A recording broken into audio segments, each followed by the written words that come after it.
안녕하십니까? 역사의 뒤안길에 묻힌 위대한 영혼들의 이야기를 통해 오늘을 살아가는 우리에게 깊은 울림과 지혜를 전하는 시간입니다. 이야기를 시작하기에 앞서 잠시 여러분의 도움이 필요합니다. 이야기가 더 많은 분들에게 전달되어 그들의 마음에 작은 위로와 희망의 불씨를 지필 수 있도록 좋아요와 구독으로 저희와 함께해 주십시오. 여러분의 나눔은 이 거룩한 이야기를 퍼뜨리는 또 하나의 복음 선포가 될 것입니다.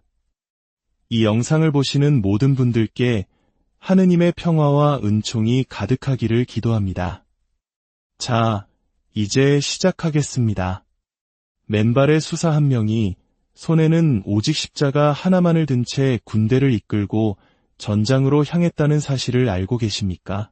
그는 6개의 언어를 자유자재로 구사하며 왕들 앞에서 설교했고 동시에 가장 낮은 곳에서 철저한 가난의 삶을 살았던 인물이었습니다. 그의 말 한마디는 나라를 움직였고 그의 침묵은 그 어떤 웅변보다 더 큰 무게를 가졌으며 그리스도를 향한 그의 사랑은 세상을 변화시켰습니다. 오늘의 이야기는 바로 브린디시의 성 라우렌시오의 삶입니다. 제1장 성인의 탄생 1559년 7월 22일 이탈리아 남부의 아름다운 항구도시 브린디시에서 한 아이가 태어났습니다. 그의 이름은 율리오 체사레 루소. 그의 가족은 깊은 가톨릭 신앙을 가진 독실한 가정이었고 갓 태어난 아들에 대한 희망으로 가득했습니다. 햇살 가득한 거리와 생동감 넘치는 신앙의 분위기를 지닌 브린디시는 위대한 여정의 첫 번째 무대가 되었습니다. 어린 율리오는 아주 어릴 적부터 남다른 조용함과 따뜻함을 지니고 있었습니다. 부유하거나 유명한 가문의 아이는 아니었지만 그의 영혼은 말을 배우기도 전에 이미 하느님의 은총을 받은 듯 보였습니다. 하지만 비극은 일찍 찾아왔습니다. 율리오가 아직 어렸을 때 아버지가 세상을 떠난 것입니다. 가족의 슬픔은 깊었지만 어머니의 신앙은 흔들리지 않았습니다. 홀로 남았지만 굳건했던 어머니는 아들의 교육과 미래를 위해 가까운 프란치스코의 수사들에게 도움과 지도를 청했습니다. 수사들은 그녀의 헌신과 율리오의 온화한 성품에 감동하여 그의 교육에 적극적으로 나섰습니다. 그들은 율리오에게 기도와 성경, 그리고 봉사의 문을 열어주었습니다. 율리오는 수사들을 통해 하느님의 사랑과 기쁨과 사랑으로 불타올랐던 아시시의 성 프란치스코의 모범을 배우게 되었습니다. 어린 나이에도 율리오는 비범한 지성과 영적 성숙함을 보였습니다. 다른 아이들이 뛰어놀 때 그는 조용히 앉아 수사들의 이야기를 듣거나 성경을 읽었습니다. 그의 기억력은 놀라웠습니다. 긴 기도문과 성경 구절들을 막힘없이 외웠고 마을 사람들은 그의 진지한 모습을 보고 어린 설교가라고 부르기 시작했습니다. 그가 천상의 신비에 끌렸던 것은 교만함 때문이 아니라 순수한 경이로움 때문이었습니다. 그의 마음은 이미 세상보다는 영원에 더 가까이 있었습니다. 율리오는 교회의 거룩한 언어인 라틴어를 일찍부터 배우기 시작했습니다. 스승들을 놀라게 한 것은 그의 유창함뿐만 아니라 그 속에 담긴 열정이었습니다. 그는 신학 서적을 탐독하고 설교 전체를 외웠으며 모든 단어의 의미를 깊이 묵상했습니다. 성경에 대한 그의 이해는 급속도로 성장했고 그와 함께 하느님을 더 온전히 섬기고자 하는 열망도 커져갔습니다. 이 배움에 대한 사랑은 명예를 위한 것이 아니었습니다. 그것은 창조주께서 주신 지성을 그분께 바치는 예배의 한 형태였습니다. 그의 명석함을 알아본 수사들은 율리오를 당시 유럽 최고의 학문 중심지 중 하나였던 파도바 대학교에서 공부하도록 주선했습니다. 그곳에서 그는 철학과 신학에서 두각을 나타내며 단순한 지식이 아닌 지혜를 얻었습니다. 많은 학생들이 명성이나 출세를 추구할 때 율리오는 오직 하느님과의 친밀함만을 갈망했습니다.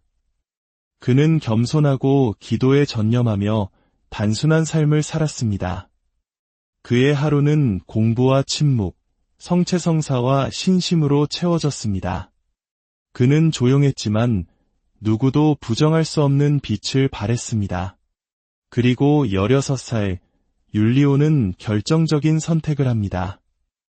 그는 엄격한 청빈과 깊은 영성으로 유명했던 프란치스코회의 한 분파인 카푸친 작은 형제회에 입회합니다. 수도 생활을 시작하며 그는 로마의 부제이자 순교자인 성 라우렌시오의 이름을 따 라우렌시오라는 수도명을 받았습니다. 새로운 이름과 함께 새로운 삶이 시작되었습니다. 그는 이제 갈색 수도복을 입고 맨발로 걸으며 기쁨으로 고행을 받아들였습니다. 그는 더 이상 재능 있는 학생이 아니라 모든 면에서 그리스도의 종이었습니다. 이렇게 브린디시의 라우렌시오의 여정이 시작되었습니다. 아직 젊었지만 그는 자신의 모든 것을 하느님께 바쳤습니다. 그의 조용한 기도와 겸손한 학문, 그리고 단순한 순명 안에서 이미 비범한 무언가가 펼쳐지고 있었습니다. 한 성인이 편안함이나 칭송 속에서가 아니라 침묵과 봉사, 그리고 은총 안에서 빚어지고 있었던 것입니다. 제2장, 여러 언어의 학자 수도 생활을 시작하면서부터 라우렌시오 수사는 언어에 대한 희귀한 재능을 보였습니다. 라틴어는 물론이고 그리스어와 히브리어도 능숙하게 익혔습니다. 시간이 지나면서 이탈리아어, 독일어, 프랑스어까지 유창하게 구사하게 되었습니다. 라우렌시오에게 언어는 교만의 수단이 아니었습니다. 그것은 사람들의 마음을 이해하고 하느님의 말씀을 선포하기 위한 문이었습니다. 그는 사람들의 언어로 말할 수 있다면 그들의 영혼에 더 잘 다가갈 수 있다고 믿었습니다. 모든 학문 중에서도 성경은 라우렌시오의 마음 중심에 자리 잡고 있었습니다. 그는 성경을 가능한 한 깊이 알고 싶었고, 이는 그를 원어인 히브리어와 그리스어로 성경을 연구하게 만들었습니다. 또한 신앙의 기틀을 닦은 초기 그리스도교 스승들인 교부들의 저술에도 몰두했습니다. 라우렌시오에게 성경 읽기는 결코 학문적인 과제가 아니었습니다. 그것은 기도 그 자체였습니다. 그는 사랑을 담아 천천히 읽었고 모든 단어가 그의 마음에 스며들도록 했습니다. 그의 기억력은 곧 주변 사람들에게 경의의 대상이 되었습니다. 그는 성경의 긴 구절들을 통째로 암송했고 성인들과 신학자들의 말을 토시 하나 틀리지 않고 인용했으며 복잡한 사상을 명료하게 설명했습니다. 이러한 재능은 그의 평화롭고 열정적인 설교 방식과 결합하여 그를 강력한 설교가로 만들었습니다. 그의 설교는 빛으로 가득했고 깊이가 있었지만 결코 건조하지 않았습니다. 도전적이었지만 언제나 격려를 주었습니다.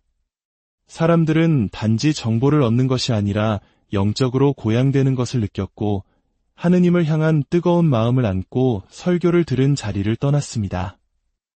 그의 재능을 본 장상들은 라우렌시오에게 젊은 수사들을 가르치고 양성하는 임무를 맡겼습니다. 그는 신학뿐만 아니라 신학을 살아내는 법을 가르쳤습니다. 성경으로 기도하는 법, 온유하게 말하는 법, 모든 사람 안에서 그리스도를 찾는 법을 보여주었습니다. 라우렌시오에게 모든 가르침은 영혼들을 하느님께 더 가까이 이끄는 길이었습니다. 그의 지혜는 같은 열정으로 복음을 전할 카푸친 수사 한 세대 전체를 형성했습니다. 마침내 그의 능력에 대한 소문은 로마에까지 닿았습니다. 교황청은 라우렌시오를 번역가이자 신학 고문으로 초빙했습니다. 그는 교회 문서를 번역하고 학자들과 토론했으며 언제나 겸손과 품위를 잃지 않았습니다. 로마의 고위 성직자들 사이에서도 그는 기도와 단식, 그리고 갈색 카푸친 수도복에 충실한 똑같은 소박한 수사로 남았습니다. 그는 결코 칭찬을 구하지 않았고 오직 봉사할 기회만을 찾았습니다. 후에 라우렌시오는 종교 갈등으로 분열된 지역인 독일과 오스트리아로 파견되었습니다. 그곳의 프로테스탄트 공동체들 가운데서 그는 분노가 아닌 진리와 사랑으로 말했습니다. 그들의 언어로 전해지는 그의 성경 지식은 많은 이들을 놀라게 하고 감동시켰습니다. 그는 이기기 위해 논쟁하지 않았고 치유하기 위해 말했습니다. 그의 사명은 정복이 아니라 화해였습니다. 그의 말은 가톨릭 신자들의 마음뿐만 아니라 비신자들과 프로테스탄트들조차 그의 안에서 거룩한 무언가를 알아보게 했습니다. 그의 친절함과 학식, 그리고 겸손함은 그 어떤 칼이나 논쟁으로도 열 수 없었던 문을 열었습니다. 라우렌시오는 말로만 설교한 것이 아니라 그의 삶 전체로 설교했습니다. 그리고 그를 통해 많은 이들이 그리스도의 온유한 얼굴을 알게 되었습니다. 제3장 불의 설교가 하느님께서 브린디시의 라우렌시오의 영혼에 부어주신 모든 은사 중에서도 설교의 은사만큼 밝게 타오른 것은 없었습니다. 그는 단순히 능숙한 연설가가 아니었습니다. 그는 그리스도에 대한 사랑으로 불타는 사람이었습니다. 그의 말은 교묘함이 아니라 열정으로 전해지는 진리를 통해 사람들의 마음을 움직였습니다. 사람들은 그를 하느님의 웅변가라고 불렀고 그 호칭은 조금도 틀리지 않았습니다. 그가 설교할 때면 마치 하늘이 가까이 다가온 듯했습니다. 그의 설교는 단지 귀로 듣는 것이 아니라 영혼 깊은 곳에서 체험되었습니다. 라우렌시오의 사명은 그를 고향 이탈리아를 훨씬 넘어 유럽 전역으로 이끌었습니다. 그는 독일, 헝가리, 보헤미아, 스페인을 넘나들며 설교했습니다. 교회, 수도원, 마을 광장, 심지어 왕들 앞에서도 설교했습니다. 때로는 웅장한 대성당에서, 때로는 가난한 마을에서 설교했지만 그의 불꽃은 결코 변하지 않았습니다. 그가 가는 곳마다 수천 명의 사람들이 모여들었고 그들은 명성이 아니라 그의 내면에서 타오르는 성령에 이끌렸습니다. 그의 설교는 깊은 신학적 통찰과 따뜻한 감성을 결합했습니다. 라우렌시오는 결코 깊은 인상을 남기려 하지 않았습니다. 그의 목표는 언제나 회심, 즉 마음을 하느님께로 되돌리는 것이었습니다. 그의 설교는 종종 사람들을 눈물짓게 했는데 그것은 극적이라서가 아니라 정직했기 때문이었습니다. 그는 하느님의 자비에 대해 부드럽게 말했고 죄에 대해서는 담대하게 말했습니다. 그의 말은 사람들이 자신을 명확히 보게 하는 거울과 같았고 동시에 그들이 그리스도로부터 얼마나 깊이 사랑받고 있는지를 보여주었습니다. 그의 내면에서 특히 불타올랐던 주제는 바로 성체성사였습니다. 라우렌시오는 성체 안에 현존하시는 예수님의 실제 현존에 대해 깊은 경외심을 가지고 설교했습니다. 그는 성체 안에 숨어 계신 그리스도를 너무나 명확하고 확신에 차서 묘사했기에 사람들은 종종 경외감에 휩싸였습니다. 의심했던 많은 이들이 믿게 되었습니다. 성체에 대한 그의 신심은 그의 말뿐만 아니라 그의 삶에도 있었습니다. 그는 오랜 시간을 침묵 속에서 성체 조배를 하며 사명을 위한 힘을 얻었습니다. 그의 설교를 통해 수많은 이들이 신앙으로 돌아왔습니다. 굳었던 마음이 부드러워졌고 도시 전체가 영적으로 새로워졌습니다. 오랫동안 교회를 떠났던 사람들이 눈물과 희망을 안고 돌아왔습니다. 사제들은 새로운 힘을 얻었고 공동체는 화해했습니다. 라우렌시오는 이 결과를 결코 자신의 공으로 돌리지 않았습니다. 그는 언제나 하느님을 가리켰고 종종 설교 후에 무릎을 꿇고 자신을 도구로 사용해 주신 주님께 감사 기도를 드렸습니다. 그의 명성은 빠르게 퍼져나갔습니다. 귀족, 주교, 학자들까지도 그의 설교를 듣기 위해 먼 길을 마다하지 않았습니다. 많은 도시에서 군중은 교회를 가득 메우고도 넘쳐났습니다. 사람들은 창가에 서거나 안뜰을 채우고 침묵 속에서 그의 목소리라도 듣기 위해 기다렸습니다. 그의 말은 마른 땅의 물과 같아서 생기를 불어넣고 치유하며 생명으로 가득했습니다. 그는 머리가 아닌 마음에 설교했고 그 마음들은 다시는 예전과 같지 않았습니다. 많은 이들이 그를 그리스도와 영혼에 대한 사랑으로 불타올랐던 제2의 아시시의 프란치스코라고 부르기 시작했습니다. 제4장 십자가의 전사 1601년 강력한 오스만 제국이 그리스도교 영토 깊숙이 밀고 들어오면서 유럽은 커져가는 위협에 직면했습니다. 이러한 상황은 우리 한국인들에게도 낯설지 않습니다. 임진왜란과 같은 수많은 외세의 침략에 맞서 나라와 신념을 지켜야 했던 우리 조상들의 고통과 용기를 떠올리게 합니다. 신성 로마 제국 황제의 요청으로 브린디시의 라우렌시오는 헝가리에서 오스만 군대와 맞서 싸울 준비를 하는 그리스도교 연합군의 군종사제로 임명되었습니다. 그는 겸손한 카푸친 수사였지만 그의 지혜와 용기, 깊은 신앙은 그를 신뢰받는 영적 지도자로 만들었습니다. 그는 전투를 원하지 않았지만 전쟁 속에서도 그리스도의 사랑이 빛나야 한다고 믿으며 부르심을 받아들였습니다. 그의 사명은 무기로 싸우는 것이 아니라 기도로 싸우는 것이었습니다. 라우렌시오가 전선에 도착했을 때 병사들은 놀랐습니다. 그는 갑옷을 입지도 칼을 차지도 않았습니다. 대신 그는 소박한 갈색 수도복을 입고 맨발로 걸었으며 손에는 커다란 십자가를 들고 있었습니다. 병사들 사이를 말을 타고 다니며 그는 큰 소리로 기도하고 신앙에 뿌리 내린 용기에 대해 말했습니다. 두려움과 의심으로 굳어있던 많은 병사들이 그의 존재에 감동했습니다.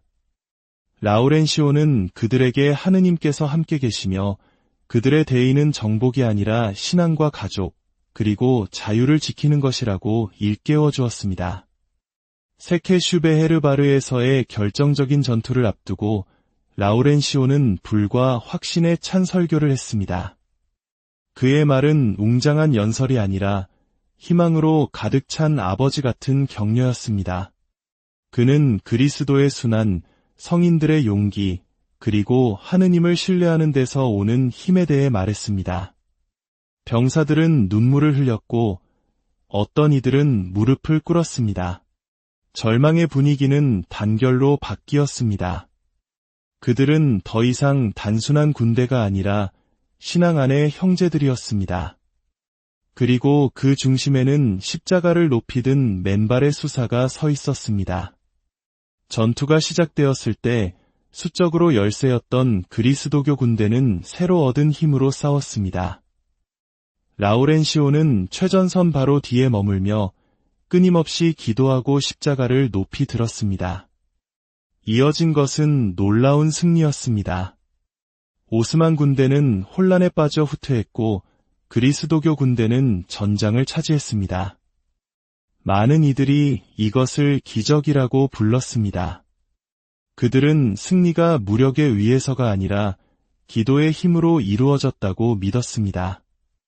라우렌시오는 단 한 번도 무기를 들지 않았지만 그의 신앙은 강철보다 강했습니다. 전투 후 장군들과 귀족들은 라우렌시오에게 명예와 보상을 제안했지만 그는 정중히 모든 것을 거절했습니다. 그는 훈장이나 영광에 아무런 욕심이 없었습니다. 대신 그는 조용히 자신의 카푸친 수사 생활로 돌아가 이전처럼 단식하고 기도하며 설교했습니다. 그에게 승리는 오직 하느님께 속한 것이었습니다. 사람들의 칭송에도 그는 변함없이 그리스도의 발자취를 겸손히 따랐습니다. 그의 용기와 거룩함에 대한 소식은 유럽 전역으로 빠르게 퍼져나갔습니다. 많은 이들이 그를 살아있는 성인, 오직 십자가만을 들고 전투에 나가 승리하고 돌아온 사람으로 이야기하기 시작했습니다. 그의 이야기는 군인들뿐만 아니라 가족, 사제, 그리고 왕들에게 영감을 주었습니다. 그는 세상의 거룩함이 수도원에만 국한되지 않음을 상기시켰습니다. 때로는 성인들도 파괴하기 위해서가 아니라 선하고 거룩한 것을 지키기 위해 전쟁터로 나아간다는 것을 보여주었습니다. 라우렌시오는 그 순간을 통해 가장 위대한 힘은 무기나 군대가 아니라 신앙에 있다는 영원한 진리를 증명했습니다. 그리하여 라우렌시오는 설교가로서뿐만 아니라 십자가의 전사로도 알려지게 되었습니다. 제5장 천상의 외교관 브린디시의 라우렌시오는 침묵과 기도를 사랑하는 수사였지만 교회는 곧 그를 다른 방식으로 봉사하도록 불렀습니다. 종교 갈등과 정치적 긴장으로 분열된 유럽에서 교황청은 그에게 민감한 외교 임무를 맡겼습니다. 그는 무기나 불을 가지고 파견된 것이 아니라 지혜와 겸손, 그리고 복음을 가지고 파견되었습니다. 라우렌시오는 평화의 사자가 되어 정치인으로서가 아니라 진리를 품은 하느님의 사람으로서 궁전에 들어섰습니다. 그의 가장 위대한 임무 중 하나는 스페인 왕궁과 신성 로마 제국 황제 앞에서 교황을 대리하는 것이었습니다. 교만과 권력이 지배하는 이 웅장한 궁전들에 라우렌시오는 갈색 수도복의 맨발, 그리고 손에는 십자가를 든 채 소박하게 나타났습니다. 그러나 그의 존재는 존경을 불러일으켰습니다. 그는 명료하고 겸손하며 권위 있게 말했습니다. 왕들은 그의 직함 때문이 아니라 그의 말에 담긴 평온한 힘 때문에 귀를 기울였습니다. 라우렌시오는 진정한 외교는 사랑에서 시작된다고 믿었습니다. 그는 지배가 아닌 화해의 열망으로 모든 협상에 임했습니다. 그는 주에 깊게 듣고 정직하게 말했으며 상대방의 마음에 호소했습니다. 교묘한 전략 대신 그는 논리와 인내, 그리고 사랑을 사용했습니다. 불의에 맞서는 것을 두려워하지 않았지만 언제나 온유하게 행했으며 결코 수치를 주지 않고 오직 회심으로 초대했습니다. 그러나 모든 만남이 순조로웠던 것은 아닙니다. 어떤 왕과 귀족들은 완고하고 교만했으며 변화를 거부했습니다. 때때로 라우렌시오는 그의 말을 거부하거나 그의 권위에 의문을 제기하는 통치자들 앞에 서야 했습니다. 그럼에도 그는 결코 목소리를 높이지 않았습니다. 그는 확고했지만 공손했으며 결코 진리를 타협하지 않았습니다. 그의 용기는 교만이 아닌 기도에서 나왔습니다. 그는 자신이 하느님의 대사라는 것을 알았기에 인간의 위협에 흔들리지 않았습니다. 궁정에서의 바쁜 생활 속에서도 그는 결코 자신의 뿌리를 잊지 않았습니다. 그는 매일 미사를 봉헌하고 오랜 시간 기도했으며 수도회의 규칙을 충실히 지켰습니다. 화려한 궁전의 한가운데서도 그는 맨발의 카푸친 수사로 남아있었습니다. 그의 겸손함은 많은 이들에게 감동을 주었고 그의 말에 더 큰 힘을 실어주었습니다. 그의 외교적 노력은 많은 열매를 맺었습니다. 그는 군주들 사이의 분쟁을 해결하고 교회의 권리를 옹호했으며 종교적 관용을 촉진했습니다. 그는 말로만 평화를 설교한 것이 아니라 실제로 평화를 이루었습니다. 그의 성공 비결은 정치적 수완이 아니라 그의 거룩함에 있었습니다. 사람들은 그의 안에서 하느님의 현존을 보았고 그가 전하는 메시지를 신뢰했습니다. 그는 단순한 외교관이 아니었습니다. 그는 천상의 외교관이었으며 그의 유일한 목표는 이 땅에 하느님 나라의 평화를 가져오는 것이었습니다. 제6장 봉사하는 지도자, 드러나는 성덕 라우렌시오의 지혜와 거룩함은 그를 카푸친 작은 형제회의 총장으로 이끌었습니다. 그러나 그에게 권위는 지배가 아닌 봉사를 의미했습니다. 그는 자신의 형제들을 다스리기보다는 섬겼고 명령하기보다는 격려했습니다. 그는 자신의 직책에도 불구하고 여전히 가장 단순하고 겸손한 수사로 남았습니다. 그의 삶 자체가 모든 수사들에게 살아있는 규율이었습니다. 그는 가난한 이들, 병든 이들, 외로운 이들을 결코 잊지 않았습니다. 병원을 방문하여 직접 환자들을 돌보고 다른 이들의 슬픔에 귀 기울였습니다. 그는 가장 미천한 이들을 섬기는 것이야말로 그리스도를 섬기는 가장 확실한 길이라고 믿었습니다. 기도는 그의 삶의 심장 박동과도 같았습니다. 여행 중이거나 중요한 협상을 할 때조차도 그는 잠시 멈추어 하느님과 조용한 대화에 들어갔습니다. 그의 힘과 명료함, 그리고 평화는 모두 그 숨겨진 친교의 순간에서 흘러나왔습니다. 때로는 세상의 죄악에 대한 슬픔에 압도되어 눈물로 기도하며 인류를 위한 자비를 간청하기도 했습니다. 그는 노년의 육체적 고통을 겪었지만 결코 불평하지 않았습니다. 그는 고통을 십자가에 달리신 그리스도와 더 깊이 일치하는 길로 여기며 조용한 품위로 감내했습니다.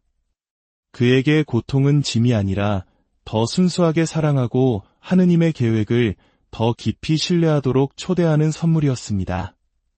제7장 마지막 사명과 고요한 승리. 1619년 60살이 된 라우렌시오는 교황청으로부터 마지막 임무를 받았습니다.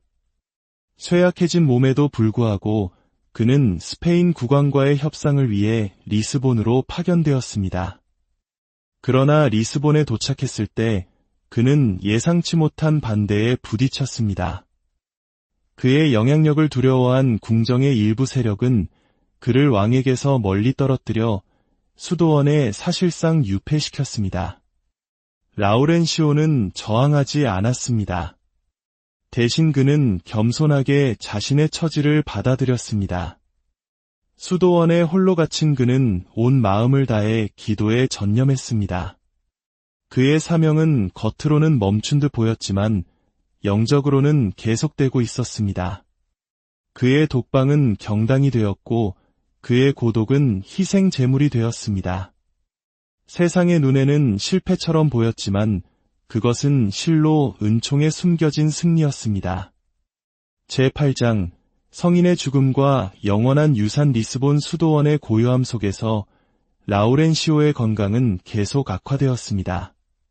그는 죽음이 가까웠음을 느끼고 마지막으로 성체를 모시기를 청했습니다.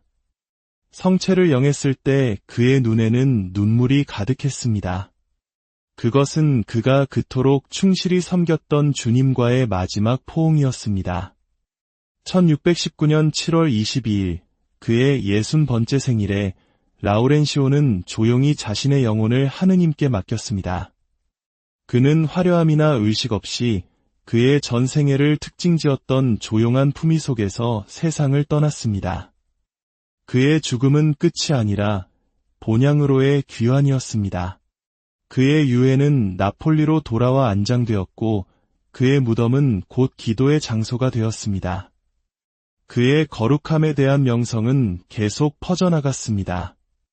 1783년 교황 비오 6세는 그를 복자로 선포했고 마침내 1881년 12월 8일 교황 레오 13세는 브린디시의 라우렌시오를 가톨릭 교회의 성인으로 공식 선포했습니다. 그리고 1959년 교황 요한 23세는 그의 탄생 400주년을 기념하여 라우렌시오에게 교회학자라는 특별한 칭호를 부여했습니다. 이는 그의 가르침이 교회 전체에 매우 중요한 보물임을 인정하는 드문 영예입니다. 그는 머리의 스승일 뿐만 아니라 마음의 스승이었습니다. 오늘날 브린디시의 성 라우렌시오는 우리에게 계속해서 영감을 줍니다. 그는 진정한 힘이 지위나 권력이 아니라 기도에 뿌리를 둔 마음에 있다는 것을 상기시킵니다.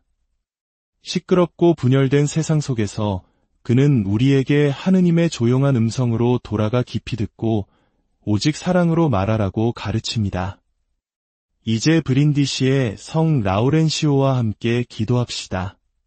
브린디시의 성 라우렌시오, 성 프란치스코의 충실한 아들이시며 불의 설교가여 평화의 종이시여. 당신은 용기와 연민으로 그리스도를 선포하기 위해 당신의 삶을 바치셨나이다. 저희가 사랑으로 진리를 말하고 겸손하게 봉사하며 하느님의 뜻에 열린 마음으로 기도하도록 가르쳐 주소서.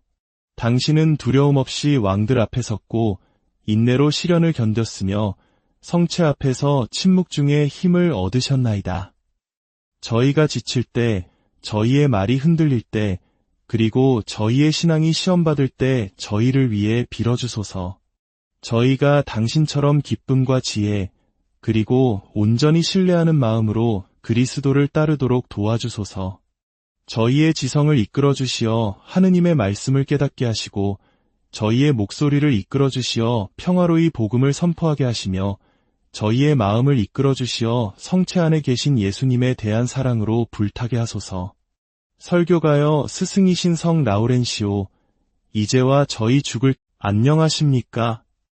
역사의 뒤안길에 묻힌 위대한 영혼들의 이야기를 통해 오늘을 살아가는 우리에게 깊은 울림과 지혜를 전하는 시간입니다. 이야기를 시작하기에 앞서 잠시 여러분의 도움이 필요합니다. 이 이야기가 더 많은 분들에게 전달되어 그들의 마음에 작은 위로와 희망의 불씨를 지필 수 있도록 좋아요와 구독으로 저희와 함께해 주십시오. 여러분의 나눔은 이 거룩한 이야기를 퍼뜨리는 또 하나의 복음 선포가 될 것입니다. 이 영상을 보시는 모든 분들께 하느님의 평화와 은총이 가득하기를 기도합니다. 자, 이제 시작하겠습니다. 맨발의 수사 한 명이 손에는 오직 십자가 하나만을 든 채 군대를 이끌고 전장으로 향했다는 사실을 알고 계십니까? 그는 6개의 언어를 자유자재로 구사하며 왕들 앞에서 설교했고 동시에 가장 낮은 곳에서 철저한 가난의 삶을 살았던 인물이었습니다. 그의 말 한마디는 나라를 움직였고 그의 침묵은 그 어떤 웅변보다 더 큰 무게를 가졌으며 그리스도를 향한 그의 사랑은 세상을 변화시켰습니다. 오늘의 이야기는 바로 브린디시의 성 라우렌시오의 삶입니다. 제1장 성인의 탄생 1559년 7월 22일 이탈리아 남부의 아름다운 항구도시 브린디시에서 한 아이가 태어났습니다. 그의 이름은 율리오 체사레 루소. 그의 가족은 깊은 가톨릭 신앙을 가진 독실한 가정이었고 갓 태어난 아들에 대한 희망으로 가득했습니다. 햇살 가득한 거리와 생동감 넘치는 신앙의 분위기를 지닌 브린디시는 위대한 여정의 첫 번째 무대가 되었습니다. 어린 율리오는 아주 어릴 적부터 남다른 조용함과 따뜻함을 지니고 있었습니다. 부유하거나 유명한 가문의 아이는 아니었지만 그의 영혼은 말을 배우기도 전에 이미 하느님의 은총을 받은 듯 보였습니다. 하지만 비극은 일찍 찾아왔습니다. 율리오가 아직 어렸을 때 아버지가 세상을 떠난 것입니다. 가족의 슬픔은 깊었지만 어머니의 신앙은 흔들리지 않았습니다. 홀로 남았지만 굳건했던 어머니는 아들의 교육과 미래를 위해 가까운 프란치스코의 수사들에게 도움과 지도를 청했습니다. 수사들은 그녀의 헌신과 율리오의 온화한 성품에 감동하여 그의 교육에 적극적으로 나섰습니다. 그들은 율리오에게 기도와 성경, 그리고 봉사의 문을 열어주었습니다. 율리오는 수사들을 통해 하느님의 사랑과 기쁨과 사랑으로 불타올랐던 아시시의 성 프란치스코의 모범을 배우게 되었습니다. 어린 나이에도 율리오는 비범한 지성과 영적 성숙함을 보였습니다. 다른 아이들이 뛰어놀 때 그는 조용히 앉아 수사들의 이야기를 듣거나 성경을 읽었습니다. 그의 기억력은 놀라웠습니다. 긴 기도문과 성경 구절들을 막힘없이 외웠고 마을 사람들은 그의 진지한 모습을 보고 어린 설교가라고 부르기 시작했습니다. 그가 천상의 신비에 끌렸던 것은 교만함 때문이 아니라 순수한 경이로움 때문이었습니다. 그의 마음은 이미 세상보다는 영원에 더 가까이 있었습니다. 율리오는 교회의 거룩한 언어인 라틴어를 일찍부터 배우기 시작했습니다. 스승들을 놀라게 한 것은 그의 유창함뿐만 아니라 그 속에 담긴 열정이었습니다. 그는 신학 서적을 탐독하고 설교 전체를 외웠으며 모든 단어의 의미를 깊이 묵상했습니다. 성경에 대한 그의 이해는 급속도로 성장했고 그와 함께 하느님을 더 온전히 섬기고자 하는 열망도 커져갔습니다. 이 배움에 대한 사랑은 명예를 위한 것이 아니었습니다. 그것은 창조주께서 주신 지성을 그분께 바치는 예배의 한 형태였습니다. 그의 명석함을 알아본 수사들은 율리오를 당시 유럽 최고의 학문 중심지 중 하나였던 파도바 대학교에서 공부하도록 주선했습니다. 그곳에서 그는 철학과 신학에서 두각을 나타내며 단순한 지식이 아닌 지혜를 얻었습니다. 많은 학생들이 명성이나 출세를 추구할 때 율리오는 오직 하느님과의 친밀함만을 갈망했습니다. 그는 겸손하고 기도에 전념하며 단순한 삶을 살았습니다. 그의 하루는 공부와 침묵, 성체성사와 신심으로 채워졌습니다. 그는 조용했지만 누구도 부정할 수 없는 빛을 발했습니다. 그리고 16살, 율리오는 결정적인 선택을 합니다. 그는 엄격한 청빈과 깊은 영성으로 유명했던 프란치스코회의 한 분파인 카푸친 작은 형제회에 입회합니다. 수도 생활을 시작하며 그는 로마의 부제이자 순교자인 성 라우렌시오의 이름을 따 라우렌시오라는 수도명을 받았습니다. 새로운 이름과 함께 새로운 삶이 시작되었습니다. 그는 이제 갈색 수도복을 입고 맨발로 걸으며 기쁨으로 고행을 받아들였습니다. 그는 더 이상 재능 있는 학생이 아니라 모든 면에서 그리스도의 종이었습니다. 이렇게 브린디시의 라우렌시오의 여정이 시작되었습니다. 아직 젊었지만 그는 자신의 모든 것을 하느님께 바쳤습니다. 그의 조용한 기도와 겸손한 학문, 그리고 단순한 순명 안에서 이미 비범한 무언가가 펼쳐지고 있었습니다.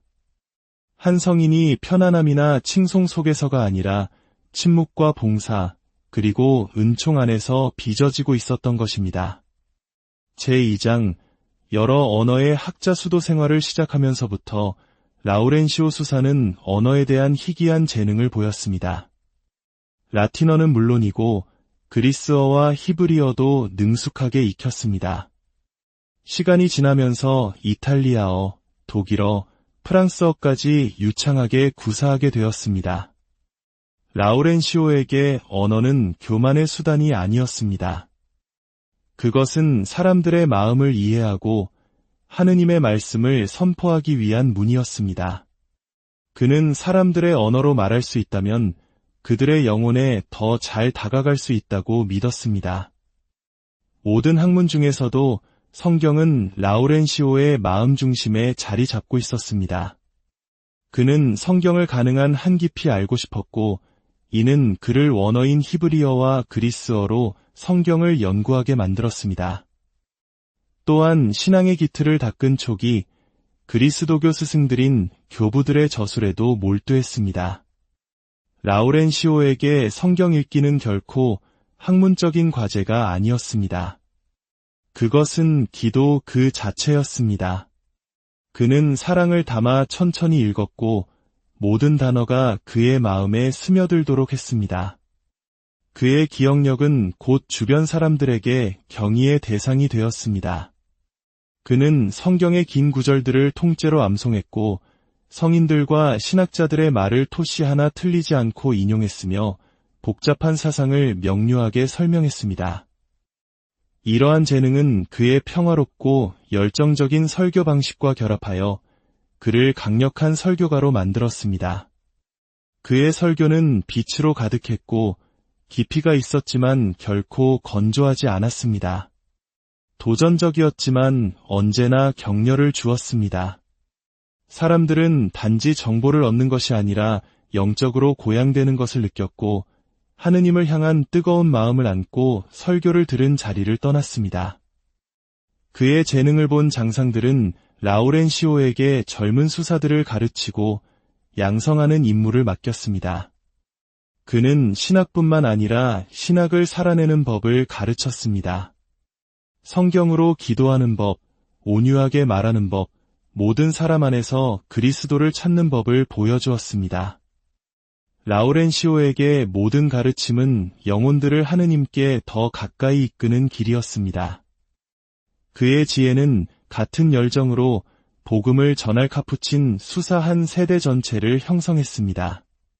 마침내 그의 능력에 대한 소문은 로마에까지 닿았습니다. 교황청은 라우렌시오를 번역가이자 신학 고문으로 초빙했습니다.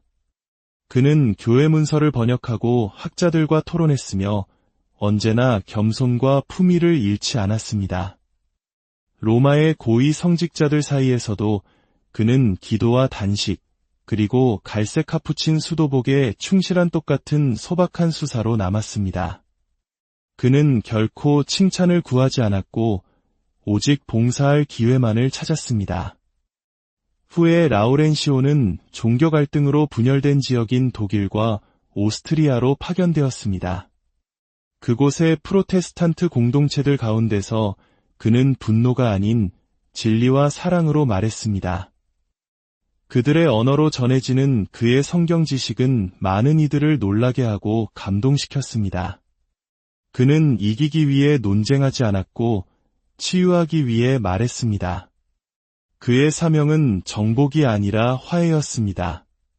그의 말은 가톨릭 신자들의 마음뿐만 아니라 비신자들과 프로테스탄트들조차 그의 안에서 거룩한 무언가를 알아보게 했습니다.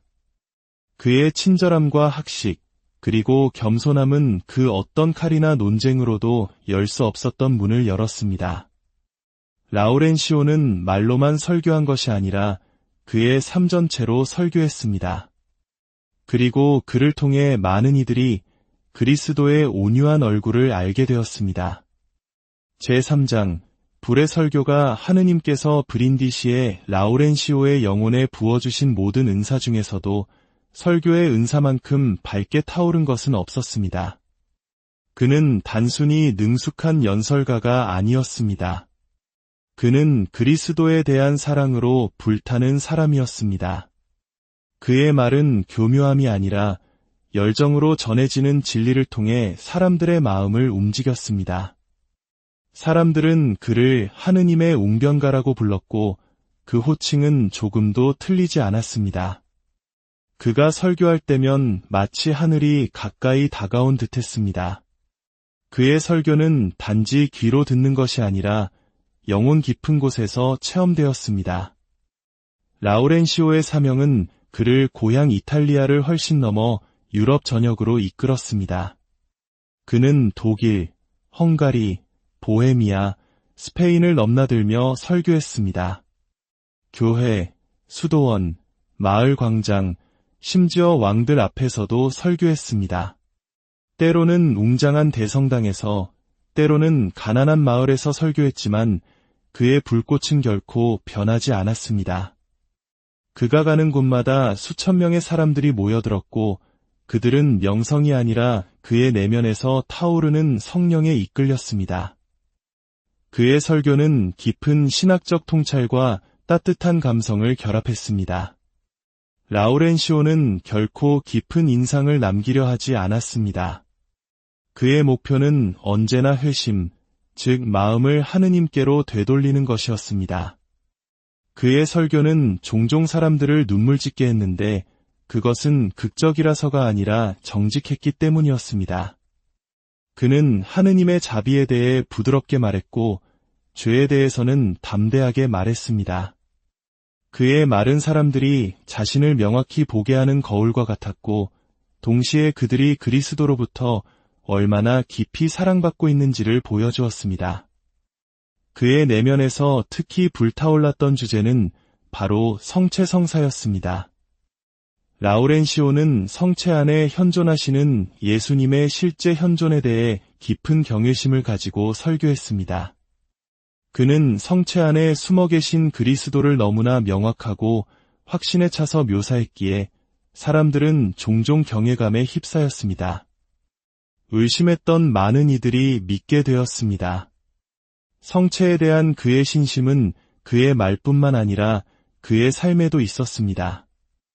그는 오랜 시간을 침묵 속에서 성체 조배를 하며 사명을 위한 힘을 얻었습니다.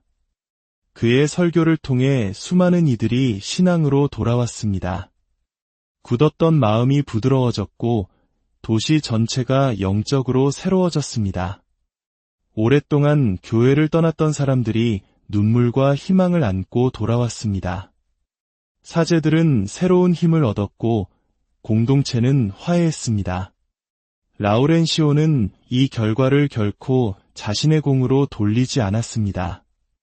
그는 언제나 하느님을 가리켰고 종종 설교 후에 무릎을 꿇고 자신을 도구로 사용해 주신 주님께 감사 기도를 드렸습니다. 그의 명성은 빠르게 퍼져나갔습니다. 귀족, 주교, 학자들까지도 그의 설교를 듣기 위해 먼 길을 마다하지 않았습니다. 많은 도시에서 군중은 교회를 가득 메우고도 넘쳐났습니다. 사람들은 창가에 서거나 안뜰을 채우고 침묵 속에서 그의 목소리라도 듣기 위해 기다렸습니다. 그의 말은 마른 땅의 물과 같아서 생기를 불어넣고 치유하며 생명으로 가득했습니다. 그는 머리가 아닌 마음에 설교했고 그 마음들은 다시는 예전과 같지 않았습니다. 많은 이들이 그를 그리스도와 영혼에 대한 사랑으로 불타올랐던 제2의 아시시의 프란치스코라고 부르기 시작했습니다.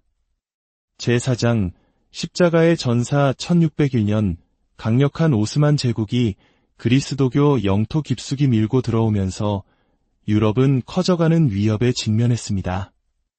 이러한 상황은 우리 한국인들에게도 낯설지 않습니다.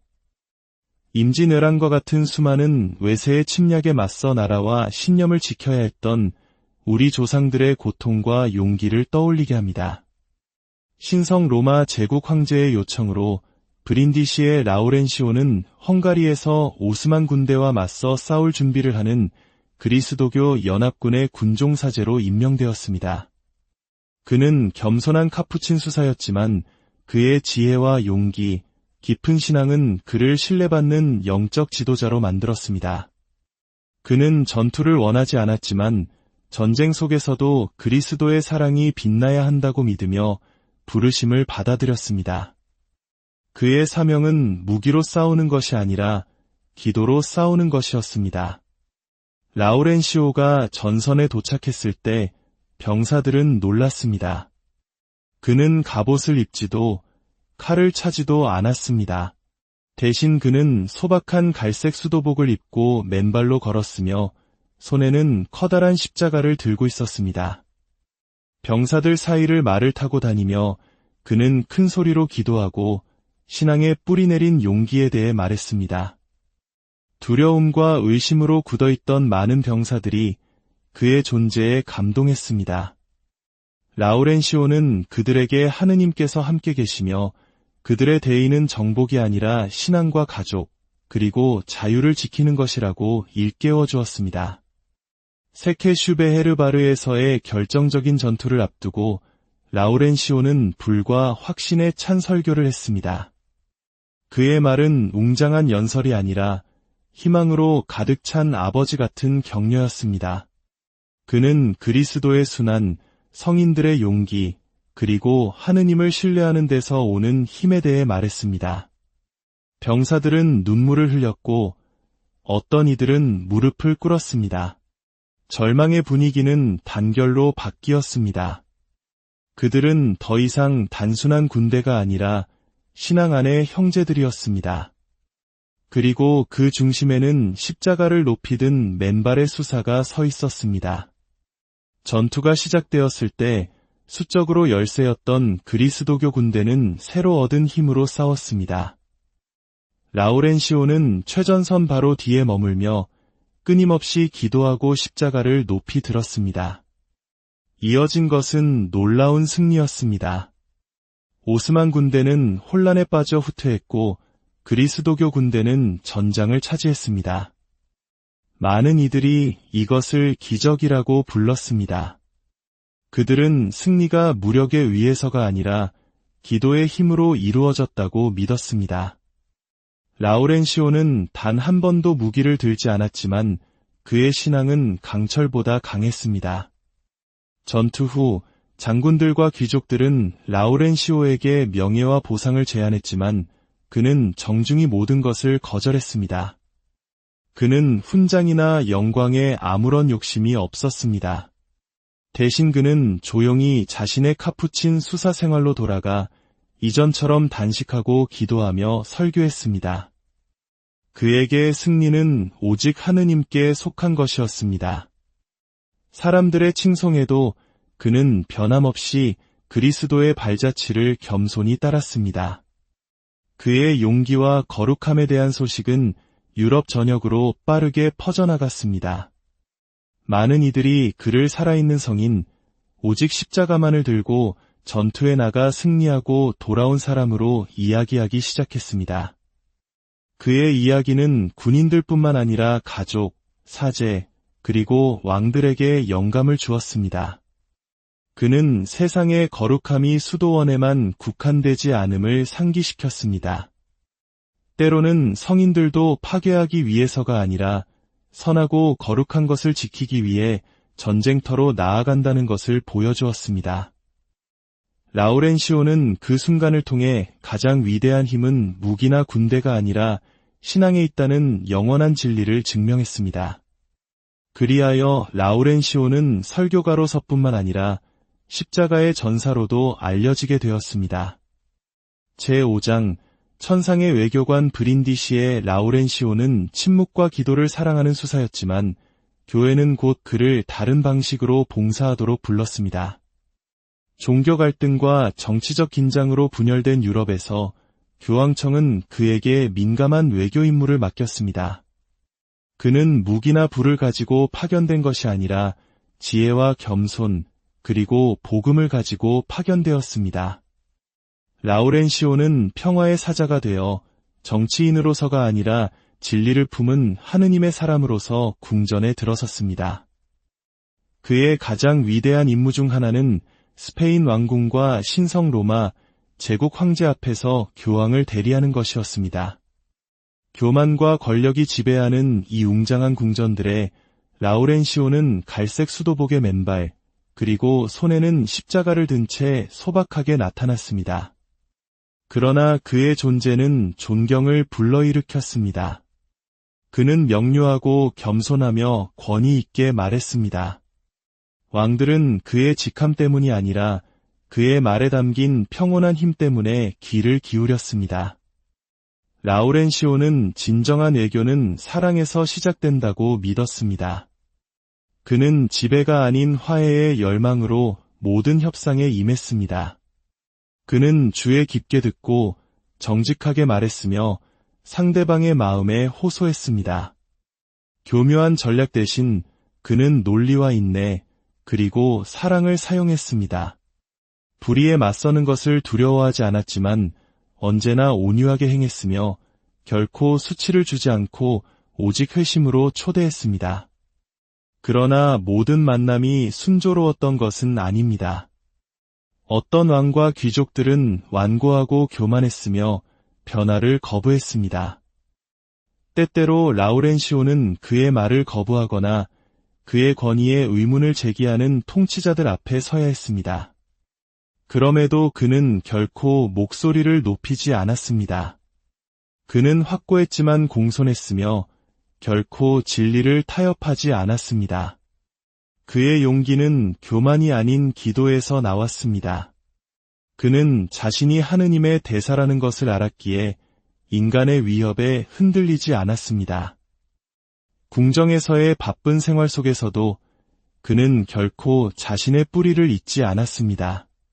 그는 매일 미사를 봉헌하고 오랜 시간 기도했으며 수도회의 규칙을 충실히 지켰습니다. 화려한 궁전의 한가운데서도 그는 맨발의 카푸친 수사로 남아있었습니다. 그의 겸손함은 많은 이들에게 감동을 주었고 그의 말에 더 큰 힘을 실어주었습니다. 그의 외교적 노력은 많은 열매를 맺었습니다. 그는 군주들 사이의 분쟁을 해결하고 교회의 권리를 옹호했으며 종교적 관용을 촉진했습니다. 그는 말로만 평화를 설교한 것이 아니라 실제로 평화를 이루었습니다. 그의 성공 비결은 정치적 수완이 아니라 그의 거룩함에 있었습니다.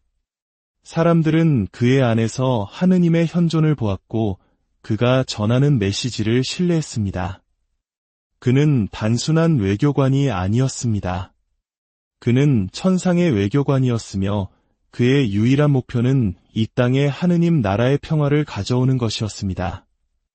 제6장 봉사하는 지도자, 드러나는 성덕 라우렌시오의 지혜와 거룩함은 그를 카푸친 작은 형제회의 총장으로 이끌었습니다. 그러나 그에게 권위는 지배가 아닌 봉사를 의미했습니다. 그는 자신의 형제들을 다스리기보다는 섬겼고 명령하기보다는 격려했습니다. 그는 자신의 직책에도 불구하고 여전히 가장 단순하고 겸손한 수사로 남았습니다. 그의 삶 자체가 모든 수사들에게 살아있는 규율이었습니다. 그는 가난한 이들, 병든 이들, 외로운 이들을 결코 잊지 않았습니다. 병원을 방문하여 직접 환자들을 돌보고 다른 이들의 슬픔에 귀 기울였습니다.